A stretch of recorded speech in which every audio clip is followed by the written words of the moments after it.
Kleber Flores é engenheiro civil. É um dos fundadores da Sociedade de Estudos Espíritas de Vitória da Conquista. Ele também é diretor da União Espírita de Vitória da Conquista e é o atual coordenador do Conselho Regional 10 da Federação Espírita Baiana, para tratar do tema reencarnação e educação moral, dentro desta semana intitulada Reencarnação, uma lei natural da vida. Nós convidamos o nosso conferencista Kleber Flores.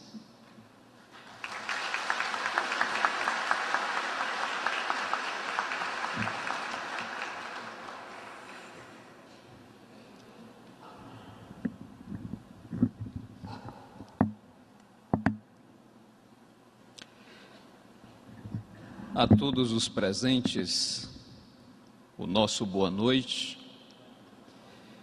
e que a paz do Mestre Jesus, este Consolador por excelência, possa estar sempre presente no coração de cada um de nós.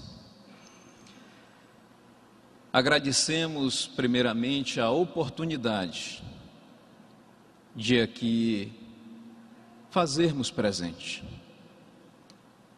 de alguma forma contribuir, trazendo-nos reflexões para o entendimento de um dos princípios da doutrina espírita, a reencarnação e, consequentemente, a nossa evolução moral. Gostaríamos de fazer algumas indagações. O que é reencarnação? Que conceito nós temos da reencarnação? Eu acredito, eu vivencio. Também poderíamos fazer uma outra indagação. E do ponto de vista ético, moral, eu trago este desenvolvimento na sua plenitude? Obviamente que não. Todos nós estamos em um processo de evolução intelectual, moral, espiritual. Como nós poderíamos definir a palavra reencarnação? Segundo os orientadores ou os benfeitores espirituais, reencarnação é o retorno sucessivo de um mesmo espírito à vida, porém em corpos diferentes. Deu para absorver a ideia, o conceito? O que é a reencarnação? O que é este retorno sucessivo de um mesmo espírito à vida, porém em corpos diferentes? Essa informação já traz-nos um ensinamento de que somos espíritos individualizados, imortais. Vida só temos uma. Existência temos várias. Isso equivale a dizer que nós, individualmente, enquanto espíritos, fomos criados por primeira vez e única pelo Criador. E há de ser, há de infinito, eterno. Nós temos várias experiências, que são chamadas as experiências reencarnatórias. Mas e qual a relação entre reencarnação e evolução moral? Que processo é esse que permite a nossa melhora? Como foi aqui muito bem colocado na introdução por nosso companheiro Wesley, dizendo que esta evolução moral são hábitos adquiridos. Mas nós indagamos se o conceito de reencarnação é o retorno sucessivo de um mesmo espírito à vida, porém em corpos diferentes. Nós também poderíamos perguntar a este público que aqui está: e eu individualmente, eu acredito na reencarnação? Isso é verdade para a minha pessoa? Obviamente que nós estamos falando para um público que supõe-se ser, na sua maioria, espíritas. Mas poderíamos ter aqui alguns simpatizantes? Sim. Poderíamos ter neste ambiente pessoas que estão tendo a oportunidade de conhecer esses conceitos nesta ocasião? Sim. Mas se estamos falando para um público eminentemente espírita, nós acreditamos na reencarnação? Por que nós estamos fazendo este questionamento? Porque na maioria das vezes nós acreditamos na reencarnação, mas não vivenciamos o conceito. Isso é fácil de nós entendermos. Vamos imaginar de que os nossos celulares, eles vão tocar de forma individual. E você se ponha nesta condição de atender o celular neste ambiente e alguém dar-lhe uma notícia: venha urgente, aconteceu um acidente gravíssimo e alguém desencarnou. Qual a nossa atitude enquanto espíritas? Se eu sei da reencarnação, se eu acredito na reencarnação, eu vivencio o conceito? Eu vou dizer à pessoa que está do outro lado da linha e dizer: não, isso é normal. Meu filho, minha filha, meu pai simplesmente retornou ao mundo espiritual. É assim que funciona? Ainda não. Porque nós ainda não estamos educados moralmente, educados espiritualmente. Nós estamos em um processo de evolução, de aprendizado. Quando nós falamos de reencarnação, algumas pessoas têm-se a ideia de que é um conceito eminentemente espírita, e não é. Várias religiões orientais, elas têm esse conceito, têm este princípio, têm este fundamento do retorno à vida corpórea. Talvez com entendimentos um pouco diferentes. Os nossos irmãos, por exemplo, budistas, acreditam no retorno? Acreditam.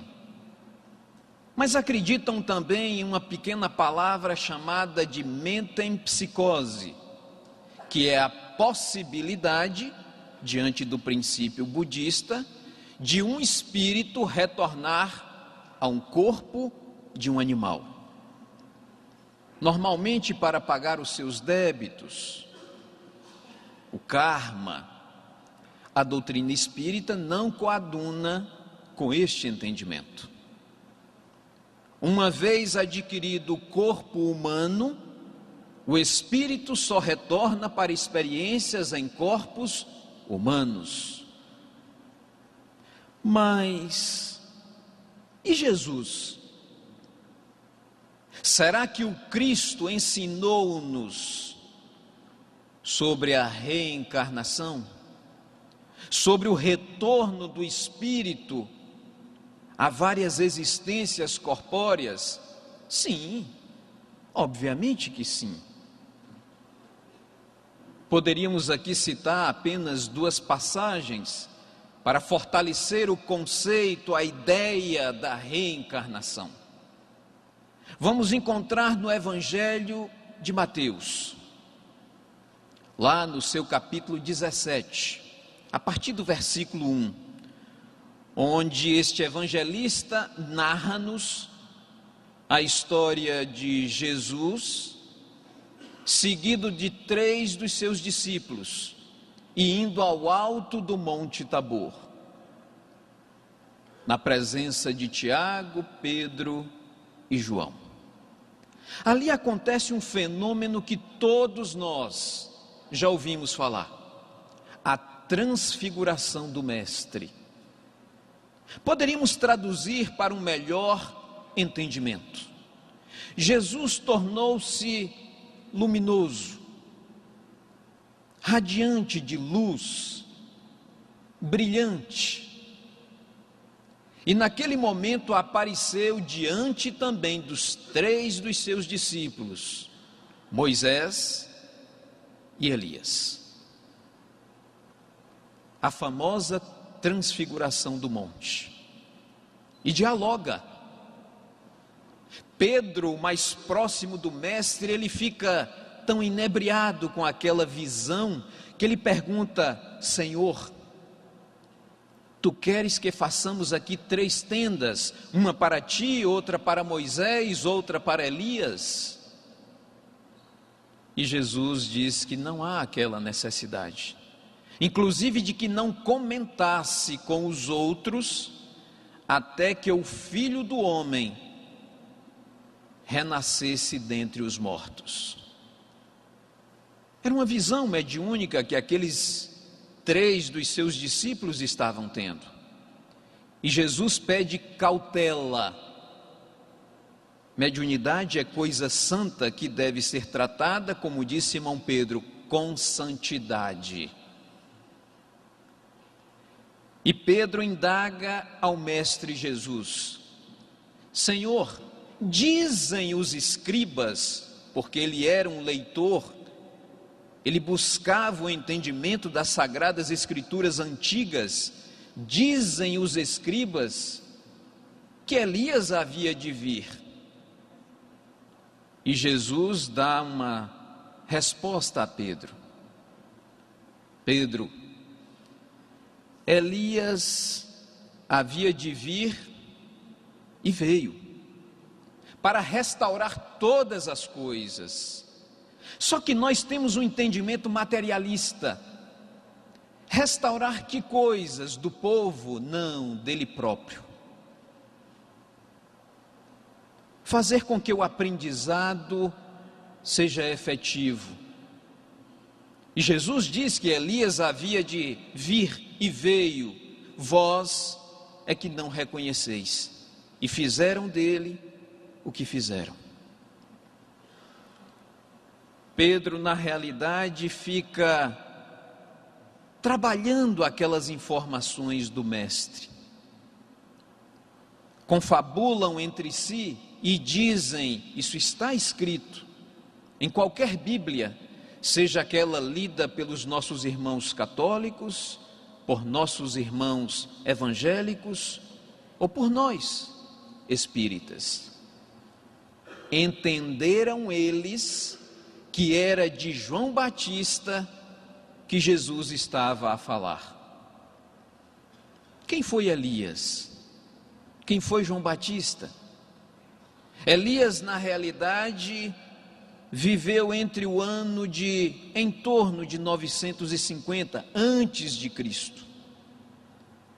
Foi considerado um grande profeta, um homem de Deus, e precisava desafiar outros profetas de vários deuses, conhecidos como profetas de Baal. E naquele momento, Elias, desafiando os profetas de Baal, faz com que uma fogueira ela se acendesse apenas com o seu pensamento, com as suas orações, com as suas preces. Na realidade, Elias era um médium de efeitos físicos. E aquela pira entra em combustão. E ele foi considerado um profeta de Deus. Mas o que fez Elias? Passou ao fio da espada todos os profetas de Baal. Retorna mais tarde, na veste carnal ou na veste física de João o Batista, primo do Mestre Jesus. Sendo preso por saber das intenções de Herodíades com o seu cunhado Herodes, este prende-o, mas não tem coragem de matar-lhe.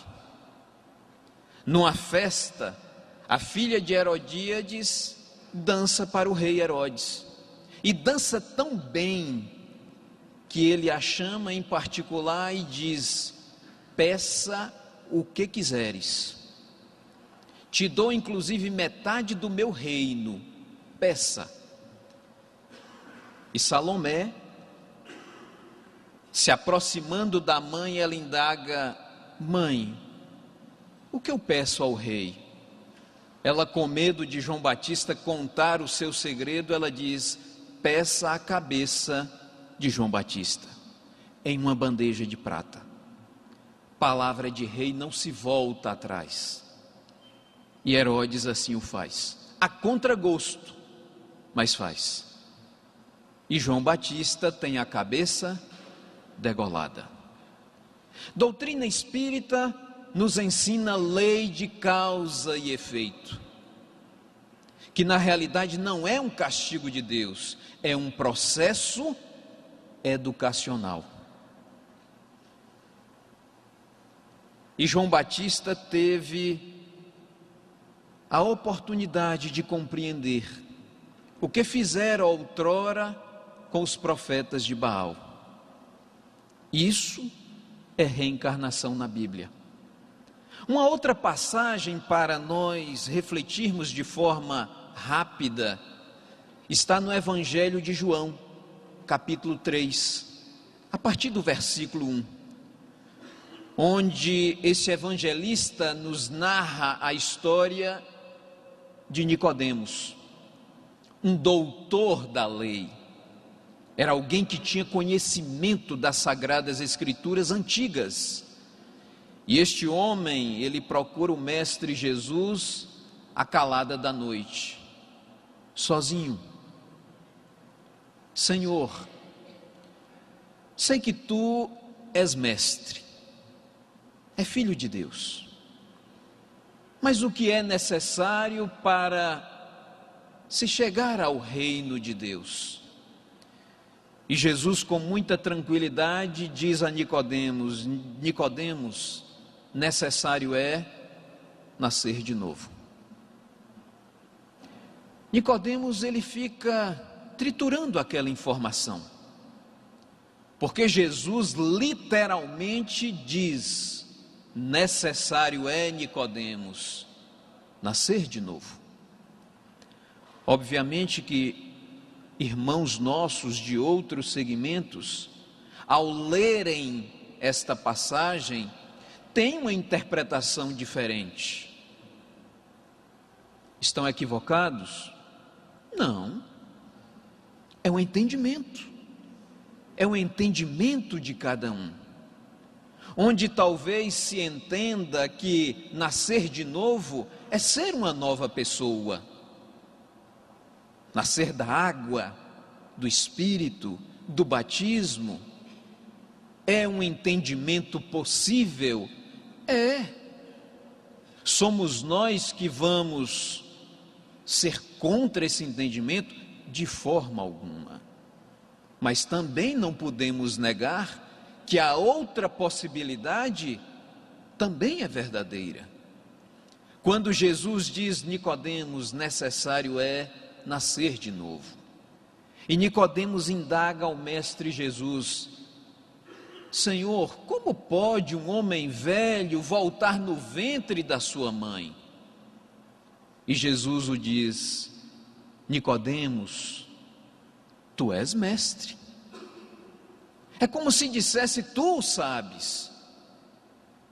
Porque os fariseus tinham a ideia da reencarnação, não da forma como a entendemos hoje, mas trazia este conceito. Tu o sabes, tu és mestre em Israel. E Nicodemos fica com aquela ideia e Jesus vem e complementa: Nicodemos, aquilo que é nascido da carne é carne, aquilo que é nascido do Espírito é Espírito.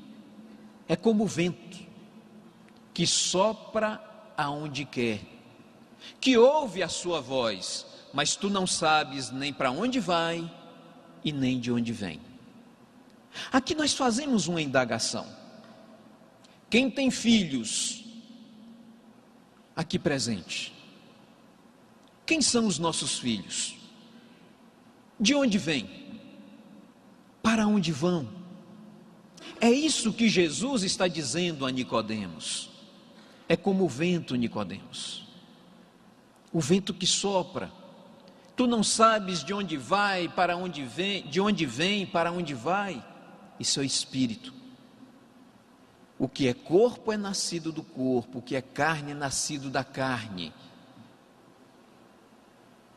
E na realidade nós às vezes temos dúvidas dos nossos retornos, da nossa experiência em corpos diferentes.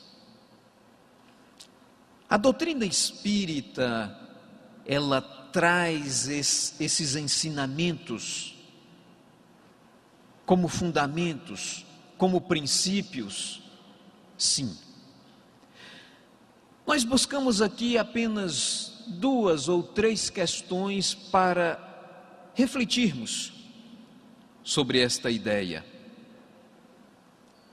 Questões que nós sabemos de memória, de tanto trabalhar, de tanto consultar, mas preferimos fazer a leitura de forma literal, para que nenhuma dúvida paire ao ar. É a questão de número 132 de O Livro dos Espíritos, quando o senhor Allan Kardec questiona aos benfeitores espirituais: qual o objetivo da encarnação dos espíritos? Será que nós já paramos para analisar essa questão? Qual o objetivo? Com que finalidade o Criador faz com que um espírito se chegue a um corpo de carne? É encarnação. Mas existe a questão de número 167, lá na frente, que às vezes nós não temos o hábito de estudar, temos o hábito apenas de ler. Questão 132, quais os objetivos da encarnação dos espíritos? Questão 167, qual a finalidade da reencarnação? São 2 coisas diferentes, são 2 coisas distintas. E o que nos respondem os benfeitores? Na questão de número 132, qual o objetivo da encarnação dos espíritos? E eles nos dizem: Deus lhes impõe a encarnação com o fim de fazer chegá-los à perfeição. É por isso que nós tomamos um corpo de carne. fazer com que todos nós cheguemos à perfeição, evoluir, progredir. Só intelectualmente? Não. Só moralmente? Também não. Só espiritualmente? Também não. É um conjunto. Dizem mais ainda os benfeitores: para uns a encarnação é expiação, para outros missão. Mas para alcançarem esta perfeição, tem que sofrer todas as vicissitudes da existência corporal. Nisto é que consiste a expiação.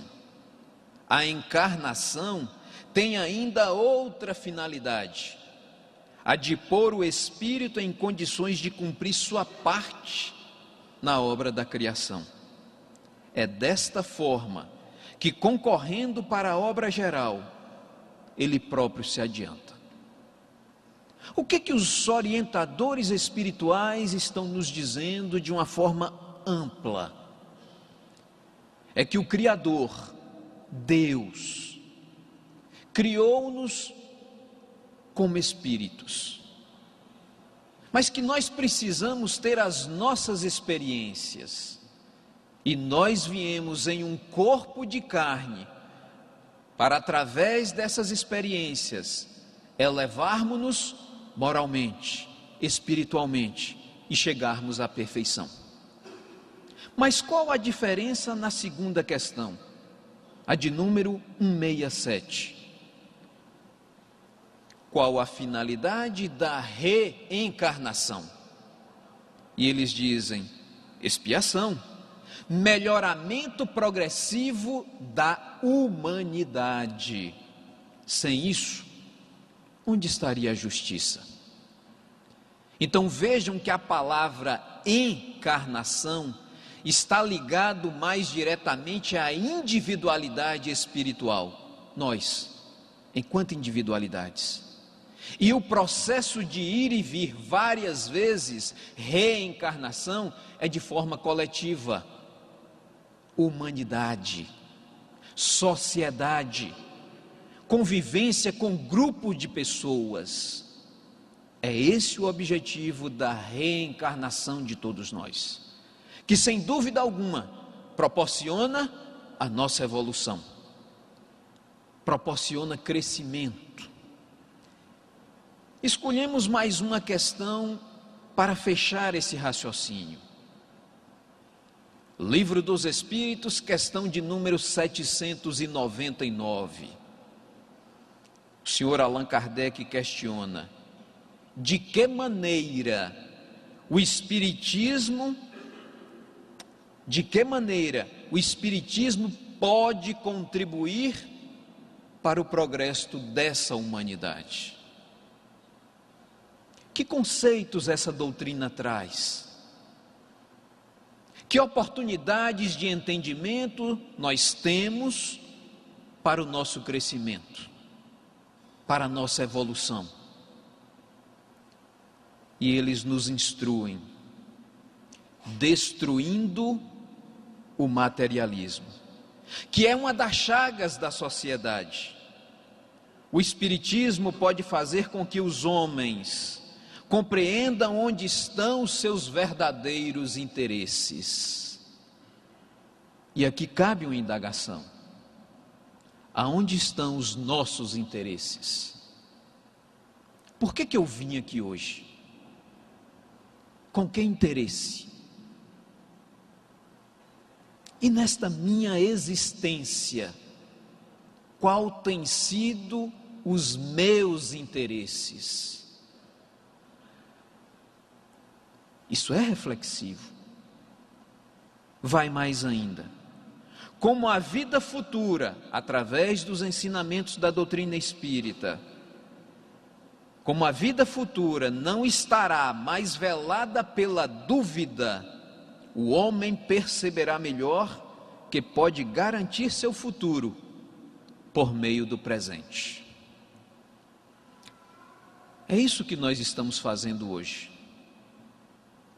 É como se nós estivéssemos com a agenda debaixo do braço, onde todos os nossos atos, pensamentos, ideias estão sendo grafadas nessa agenda e que vão servir de base para a nossa existência posterior.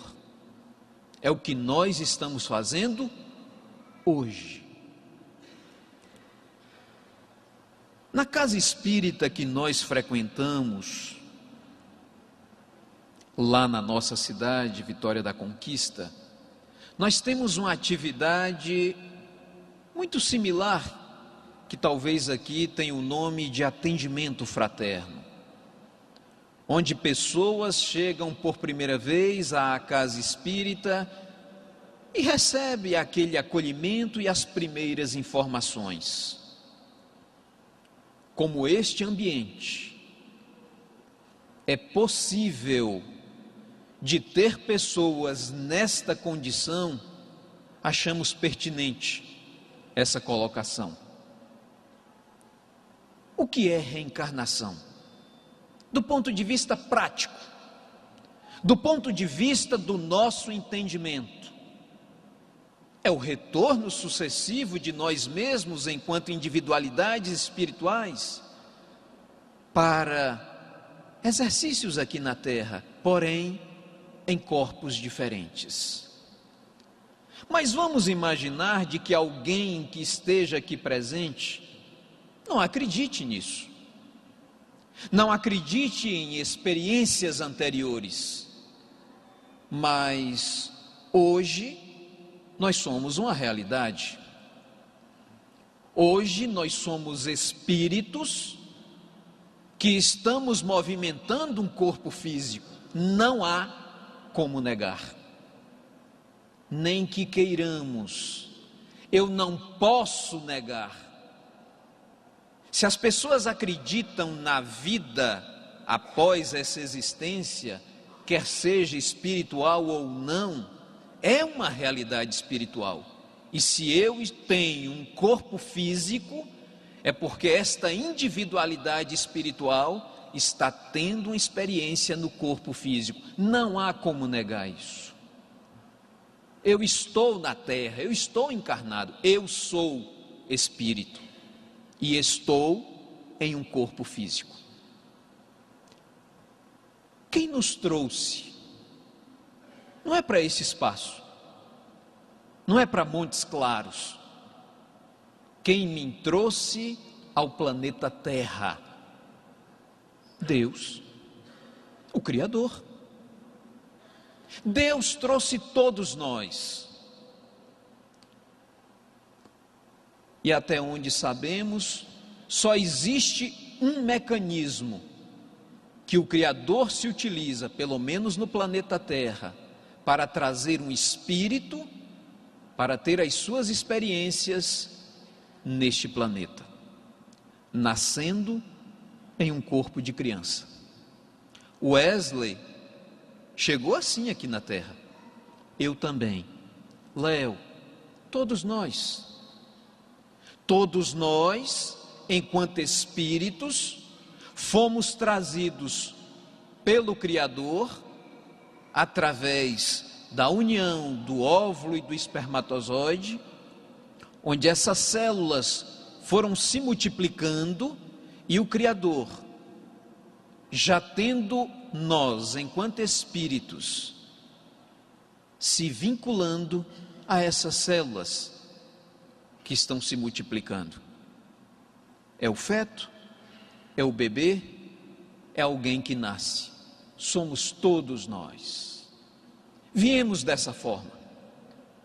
Não há outra forma de se chegar ao planeta Terra sem ser pelo nascimento. Obviamente que este ambiente também está amparado por benfeitores espirituais. Eles estão aqui? Estão. Invisíveis aos nossos olhos? Sim. Mas não estão tendo uma experiência corpórea. Nós estamos. E nós viemos assim, nascendo. Fomos os últimos? Não. O nosso e o vosso companheiro Léo está aguardando um rebento que vai chegar. 7 meses já nesse processo de chegada. Então nós fomos os últimos? Não. O Criador todos os dias traz espíritos ou permite que espíritos cheguem à terra para as suas experiências em um corpo físico. Vamos raciocinar. A doutrina espírita permite isso a todos nós, refletirmos, analisarmos e compreendermos. Todos nós vamos retornar ao mundo espiritual. Uns em breve, outros mais tarde, outros daqui a 30, 40, 50, 100 anos, quem sabe? Mas todos nós vamos retornar ao mundo espiritual. E em lá chegando, vamos ficar quanto tempo? 10 anos no mundo espiritual? 100, 1000, 10.000 anos no mundo espiritual? 1 bilhão de anos no mundo espiritual? E aqui cabe uma indagação. Fazendo o quê? 1 bilhão de anos com as mesmas convivências. Quem nos trouxe à Terra? O Criador, Deus. Com que objetivo? Fazer com que cresçamos moralmente, espiritualmente, acumulando bons valores, substituindo as nossas imperfeições por virtudes. Tem alguém aqui neste ambiente que é impaciente, intolerante? Quem somos nós?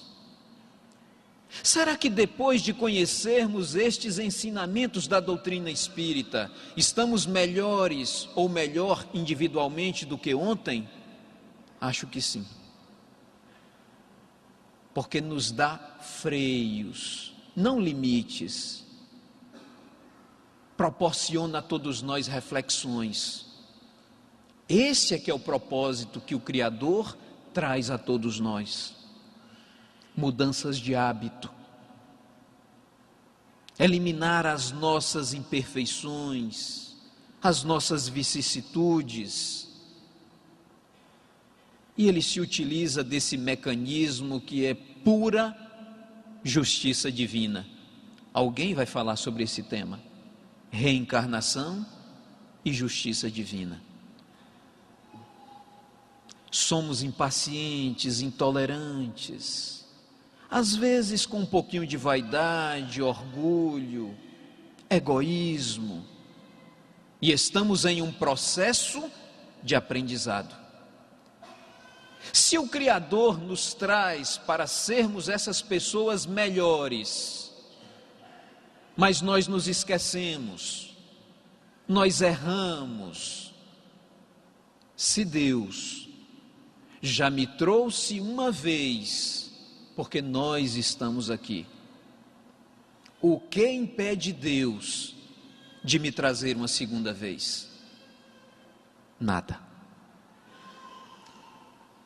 Essa colocação nós fizemos em um culto ecumênico, na formatura de jovens do curso de Direito. E nós precisávamos usar de uma pequena argumentação. Não era doutrinação. Era um culto ecumênico onde participava um padre, um pastor e eu. 3 jovens, eu vou me colocar nessa condição. 3 jovens. E quando nós fomos falar aos formandos, nós fomos falar de responsabilidade, de ética, de moral, de princípios espirituais e religiosos. Que eles tivessem uma conduta ética, porque se somos espíritos imortais, as nossas ações elas repercutem aqui e além. As nossas ações, os nossos pensamentos, os nossos desejos, eles também repercutem no mundo espiritual. E se somos espíritos imortais, e o Criador já nos trouxe uma vez, poderia trazer a segunda. E quando terminamos o culto ecumênico, o pastor se aproximou de nós e disse: Kleber, se você não fosse espírita, eu levaria para pregar na minha igreja. Porque esse argumento me deixou uma pulga atrás da orelha. Eu vou lhe ser sincero, eu não acredito em reencarnação. Eu não recebi essa base de conhecimentos. Não, isso não passa por minha cabeça. Eu estou sendo sincero. Eu não recebi, eu não adquiri esse princípio, esse fundamento. Mas como você perguntou, me deixou com a pulga atrás da orelha. Se eu sou espírito imortal, e Deus já me trouxe uma vez aqui à terra, o que impede dele me trazer uma segunda vez? Nada. Então, para aqueles que não acreditam na possibilidade da reencarnação, é uma opção, mas o fato de não acreditar não inviabiliza a possibilidade. Reencarnação é fato, são oportunidades, porque onde estaria a justiça divina? Em fazer com que pessoas tenham uma vida muito curta, de alguns minutos, de alguns segundos, de alguns dias, de alguns anos, sofrer ou viver eternamente em um lugar bom ou em um lugar ruim. O que seriam das mães que clama por seus filhos com o amor de mãe, de pai, em saber que os seus filhos têm deslizes e que não vão para o céu, que vão diretamente ao fogo do inferno? Que Pai celestial seria esse? Que Criador seria esse? Não. Nós temos um Criador perfeito, que se utiliza desse mecanismo, a reencarnação, como um processo educativo, que permite a todos nós, por nossas escolhas, cairmos, mas vem a oportunidade do levantar, do crescer, do aprender. É por isso que todos nós estamos substituindo as nossas imperfeições pelas virtudes.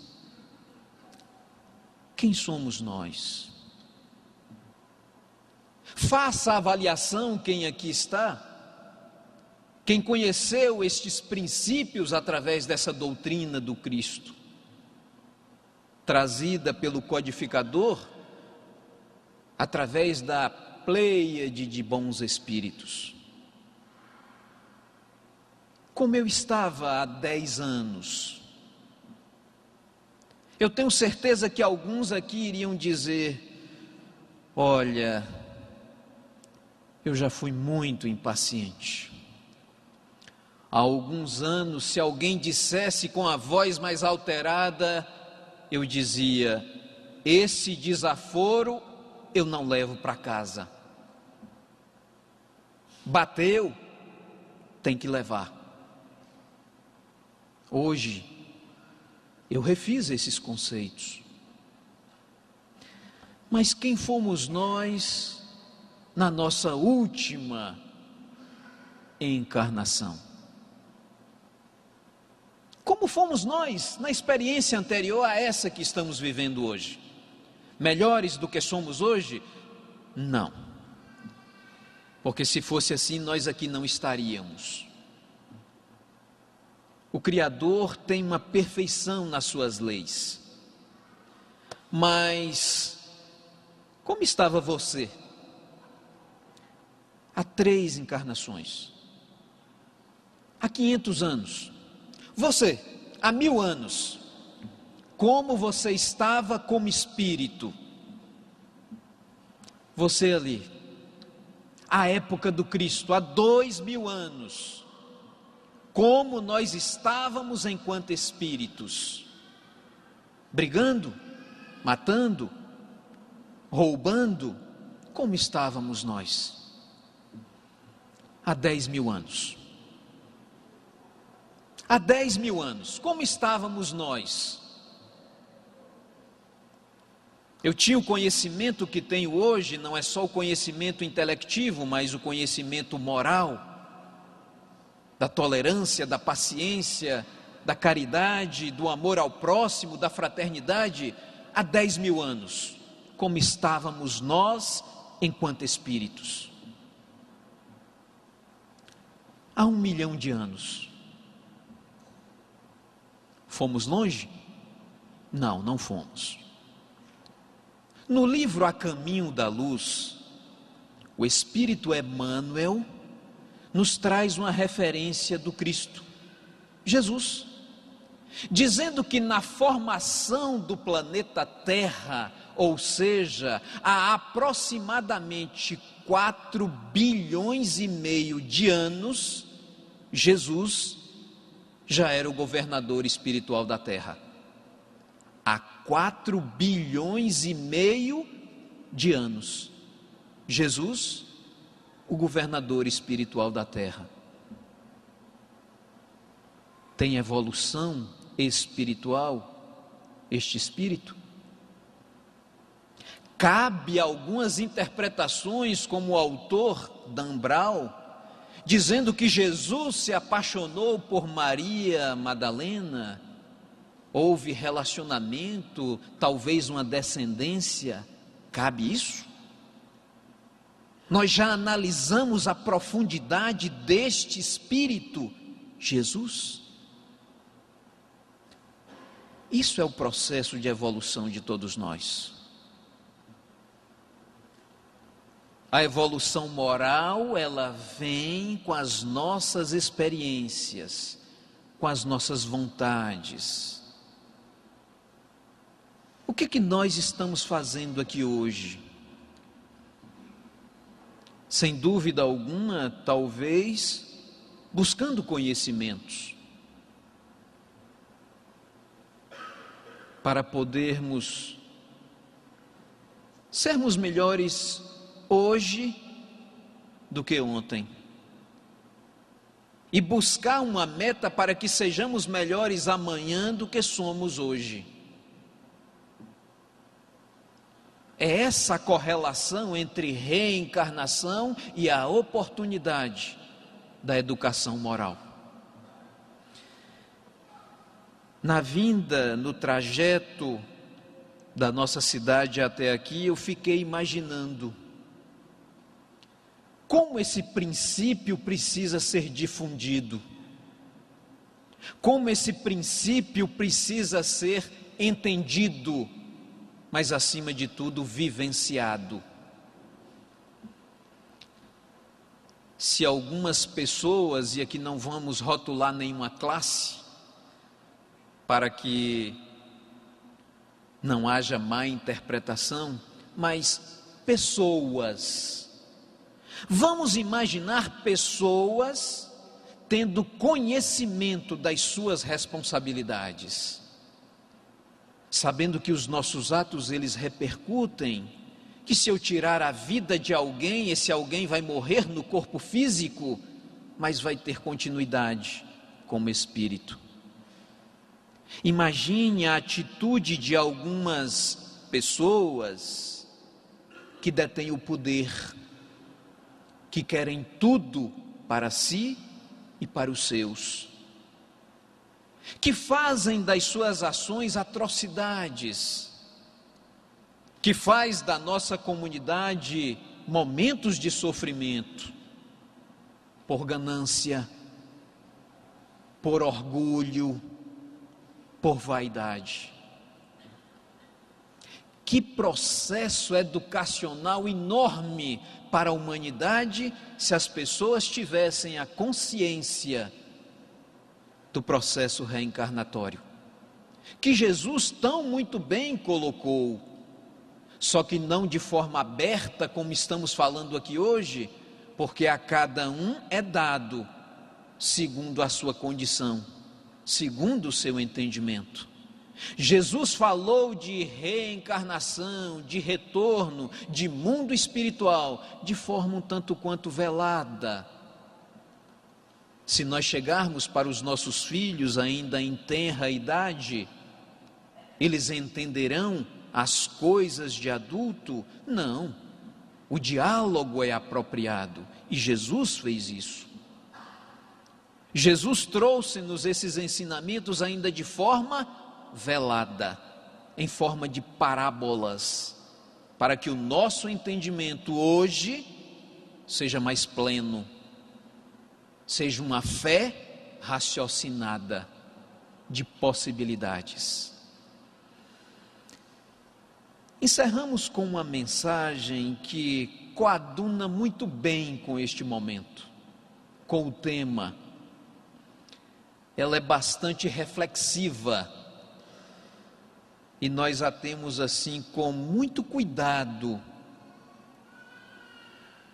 É uma mensagem que está no livro Vinha de Luz. Estávamos ouvindo um trabalho do nosso companheiro Haroldo Dutra, e ele estava falando exatamente sobre este livro, fazendo toda uma descrição apenas com o prefácio deste livro, Vinha de Luz,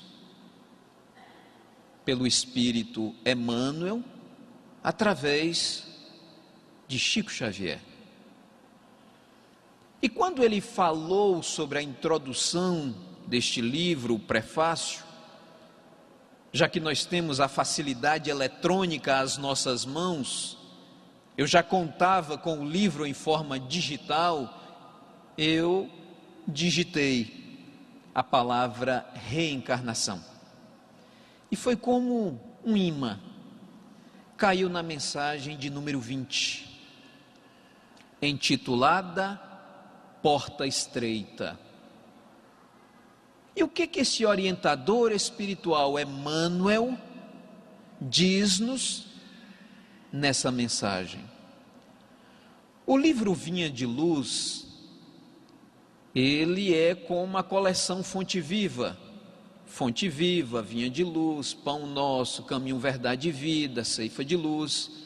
São livros que trazem uma passagem do Evangelho de Jesus e uma narrativa, uma explicação. E na mensagem de número 20, intitulada Porta Estreita, a passagem do Evangelho diz o seguinte, abre aspas, porfiai por entrar pela porta estreita, porque eu vos digo que muitos procurarão entrar e não poderão. Jesus. Isso está no Evangelho de Lucas, capítulo 13, versículo 24. Antes de fazer a leitura, vamos aqui nos colocarmos na condição de individualidades espirituais que nos encontramos na fila do retorno. Ou seja, você se coloque na condição de ouvir essa mensagem como se estivéssemos lá, sendo preparados para o nosso retorno, a nossa reencarnação. E os orientadores esclarecem através de Emmanuel.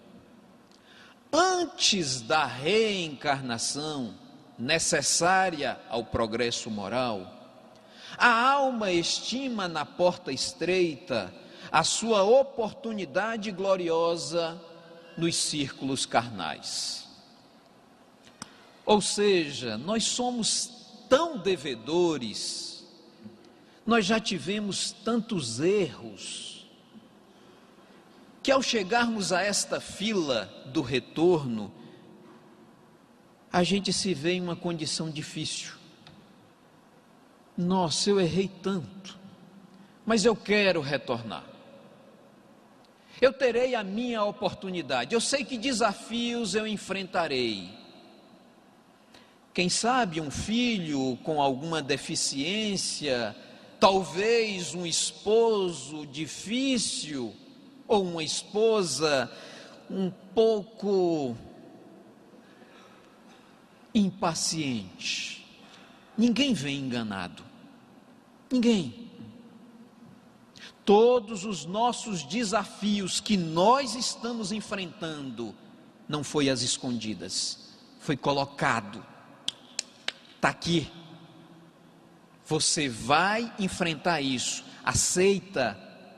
Não, então retorna. Aceito, então vá, estaremos contigo, estaremos dando forças.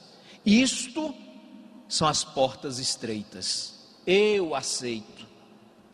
É aquele filho que necessita da nossa dedicação, como pai, como mãe, como educador. Eu aceitei. São as portas estreitas na nossa vida. Diz-nos ainda Emmanuel: obtém o vaso frágil da carne, reencarnamos, já chegamos. Em que se mergulha para o serviço de retificação e aperfeiçoamento. É isso que nós viemos fazer aqui na terra. Reconquistando, porém, a oportunidade da existência terrestre, volta a procurar as portas largas, por onde transitam as multidões. Aqui cabe também outra reflexão. Aonde estão os outros? Que outros? Talvez o meu esposo, a minha esposa, meus filhos, a minha amiga que sempre diz que quer vir e não veio. Quantos poderiam estar aqui presentes? Mas hoje tem um filme, hoje tem um capítulo da novela. Hoje tem tanta coisa que desvirtua dos princípios éticos, morais. Às vezes nós transitamos por onde transita a multidão. E nos esquecemos de que somos espíritos. Espíritos imortais. Fugindo à dificuldade, empenha-se pelo menor esforço. Temendo o sacrifício, exige a vantagem pessoal. Longe de servir aos semelhantes, reclama os serviços dos outros para si. Isso acontece muito. E no sono doentio do passado, atravessa os campos de evolução sem algo a realizar de útil, menosprezando os compromissos assumidos. Em geral, quase todos os homens somente acordam quando a enfermidade lhes requisita o corpo às transformações da mente. A humildade, a paciência, a fé, com que transporte de júbilo se devotariam então à felicidade dos outros? Mas é tarde. Rogaram a porta estreita e receberam-na. Entretanto, recuaram no instante do serviço justo, e porque se acomodaram muito bem nas portas largas, volvem a integrar as fileiras ansiosas daqueles que procuram entrar de novo, mas não conseguem. Essa é a mensagem de Emmanuel, que permite a todos nós reflexões profundas sobre essa nossa atual existência, sobre a oportunidade da nossa educação moral, do servir, do doar, do compartilhar. Só para que se tenha uma ideia. Que compromisso nós assumimos diante da espiritualidade? Que compromisso eu assumi diante dos meus benfeitores espirituais? Qual é o meu objetivo existencial? Relacionar-me bem com os outros, com meu filho, com meus filhos, com o esposo, com a esposa? Dedicar à seara do Cristo? Qual foi o meu compromisso? E nós podemos trazer essa reflexão para mais perto de nós. Estamos num espaço muito bonito. Lembra-nos, inclusive, o centro de convenções da União Espírita, que tem mais ou menos essa largura, talvez o dobro em profundidade. Mas esse é um espaço maravilhoso, bem iluminado, com o som chegando até vocês de forma audível. Mas quem fez a limpeza desse ambiente? Quem arrumou as cadeiras? Quem se colocou à disposição para recepcionar as pessoas que aqui estamos? Quem abriu um sorriso largo de boas-vindas? Quais os nossos objetivos na casa espírita? O que eu estou fazendo para o meu semelhante? O que eu estou fazendo para diminuir o sofrimento do meu irmão? O que eu estou fazendo para a conscientização das pessoas que o mundo é bom. As pessoas é que talvez não estejam sendo tão boas, mas qual o meu trabalho na casa que eu frequento? O que eu estou dando de verdade? O que eu assumi na espiritualidade e não estou cumprindo? Qual o meu objetivo educacional? Não para com os outros, mas para consigo próprio. Eu estou agradecendo ao Criador as oportunidades a que Ele tem nos dado. Agradecemos a Deus a oportunidade do conhecimento por nossos filhos, por nosso lar. Às vezes sim, às vezes não. Deixamos essa mensagem de agradecimento ao Criador, dizendo: obrigado, Senhor. Obrigado por nossos braços perfeitos, enquanto há tantos que são mutilados. Obrigado, Senhor, por nossos olhos também perfeitos, pois há tantos que não enxergam a luz. Obrigado, Senhor, por nossa voz que canta, enquanto há tantas que emudecem. Obrigado, Senhor, por nossas mãos que trabalham, enquanto há tantas que estão a pedir.